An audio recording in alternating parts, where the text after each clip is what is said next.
आता बातमी आहे वाहतूक कोंडी संदर्भातली। मुंबई नाशिक महामार्गावर मोठी वाहतूक कोंडी झाली आहे। महामार्गावरील खारेगाव पुलावर अपघात झाल्यानं वाहतूक कोंडीचं चित्र पाहायला मिळतंय। ठाणे आणि नाशिकच्या दिशेने जाणाऱ्या मार्गावर वाहनांच्या लांबच लांब रांगा असल्याचं चित्र आहे। 4 ते 5 किलोमीटरपर्यंत वाहनांच्या रांगा लागल्याचं चित्र पाहायला मिळतंय।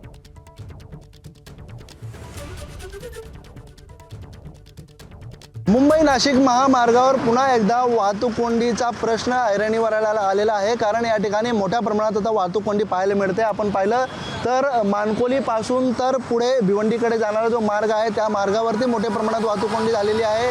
तर ठाण्याच्या दिशेने जाणाऱ्या मार्गावर देखील मोठ्या प्रमाणात वाहतूक कोंडी झालेली आपण पाहिलं। या ठिकाणी तर मानकोलीचा जो पूर्ण ब्रिज आहे तो या ठिकाणी वाहतूक कोंडीत आपण पाहू शकतो आणि अनेक वाहनं जी आहेत या वाहतूक कोंडीमध्ये अडकलेली आहेत। तासनतास ही वाहनं जी आहेत या वाहतूक कोंडीमध्ये अडकलेली आहेत। याची कारणं अशी समजली आहेत की एक अपघात झालेला होता, त्या अपघातामुळे ही वाहतूक कोंडीला सुरुवात झाली आणि हळूहळू वाहनं जी आहेत ते एका रांगेत लागत गेली आणि त्यामुळे मोठ्या प्रमाणात ही वाहतूक कोंडी झालेली आहे। मात्र अजूनपर्यंत ही वाहतूक कोंडी सोडवण्यात आलेली नाही आहे। वाहतूक पोलीस ही वाहतूक कोंडी सोडवण्यासाठी तारेवरची कसरत करतात आहे, परंतु आपण पाहिलं तर ही मोठ्या प्रमाणात वाहतूक कोंडी गेलेली आहे। त्यामुळे वाहनांच्या आपण रांगा बघितलं तर या ठिकाणी 4 ते 5 किलोमीटरपर्यंत वाहनांच्या रांगा या ठिकाणी लागलेल्या आहेत आणि मुंबई नाशिक महामार्गावर दोन्ही दिशेने म्हणजे ठाण्याच्या दिशेने जाणारा आणि नाशिकच्या दिशेने जाणारा ही दोन्ही मार्ग जे आहेत या ठिकाणी वाहतूक कोंडीमध्ये अडकलेले आहेत। आपण पूर्ण ब्रिज बघू शकतो, ब्रिजवरती दोन्ही दिशा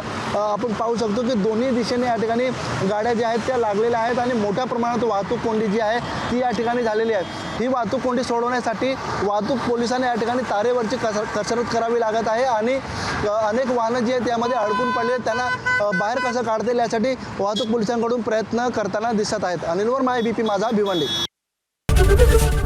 एबीपी माझा, उघडा डोळे बघा नीट।